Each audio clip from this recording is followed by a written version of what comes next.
ખેડા જિલ્લાના મહેમદાવાદના કેસરા ગામ પાસે આવેલ બાલાજી હનુમાન મંદિરે આજે ચૈત્ર મહિનાની આઠમની અનોખી ઉજવણી કરી 101 દીકરીઓનું પૂજન અને 1001 દીકરીઓને વસ્ત્રદાન કરી ચૈત્રી આઠમની અનોખી ઉજવણી આ મંદિર દ્વારા કરવામાં આવી।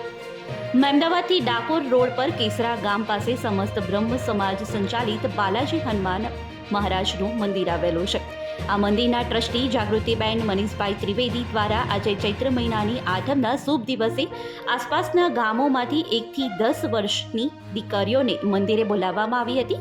101 જેટલી દીકરીઓનું પૂજન કરવામાં આવ્યું હતું અને 1001 જેટલી દીકરીઓને વસ્ત્રદાન કરવામાં આવ્યું હતું। અહીંયા નવરાત્રી નિમિત્તે દરેક નાની નાની દીકરીઓ ખુશ થઈને અમારા ત્યાં આવે છે અને એમનું અમે પૂજન કરીએ છીએ, જેથી આજુબાજુના ગામની દરેક દીકરીઓ ખુશ થાય અને દીકરી દેવો ભવ કહેવાય છે, એટલે મહત્વ છે। એટલે અમે ખાસ કરીને અહીંયા નાની નાની બાળાઓનું અમે નવરાત્રી દરમિયાન બંને નવરાત્રી આસો અને ચૈત્ર બંને નવરાત્રી દરમિયાન પૂજા કરીએ છીએ।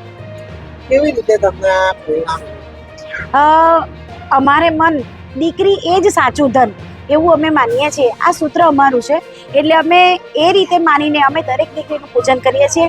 અને મારે પણ એક દીકરી છે, માટે સંતાનમાં દીકરી હોવું એ કેટલું મહત્વ છે એનું મહત્વ સમજાવવા માટે આ ગામડામાં એના માટે થઈને અમે દીકરીનું પૂજન કરીએ છીએ। તમે કેટલા વર્ષથી આ કાર્યક્રમ કરો છો અને સમાજને શું સંદેશ આપો? અમે છેલ્લા 7 વર્ષથી આ પ્રોગ્રામ કરીએ છીએ અને બંને નવરાત્રી ગણીએ એટલે 14 ટાઈમથી અમે આ પ્રોગ્રામ કરીએ છીએ। અને દીકરી સાચું ધન છે, માટે દરેક મા બાપે દીકરીને એટલું જ મહત્વ આપીએ કે જેટલું દીકરાને તમે આપો છો, એવું આ નાના નાના ગામડાઓમાં એ સંદેશ આપવા માટે થઈને અમે આ દીકરીનું પૂજન કરીએ છીએ। આજે અમારા મંદિરે ચૈત્રી આઠમ દિવસે 101 દીકરીઓનું અમે પૂજન કરવાના છે અને 1008 દીકરીઓને અમે વસ્ત્ર અર્પણ કરીને એનો કાર્યક્રમ કરવાનો છે।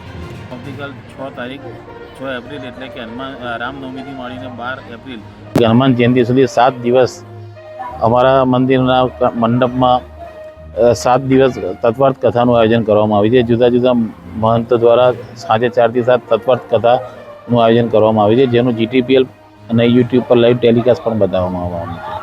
અને છેલ્લા દિવસે એટલે કે હનુમાન જયંતિના દિવસે સવારે 51 કુંડી હનુમાન દાદાનો મહાયજ્ઞ કરવામાં આવશે અને ત્યારબાદ સાંજે દાદાની શોભાયાત્રાનું પણ આયોજન કરવામાં આવેલું છે।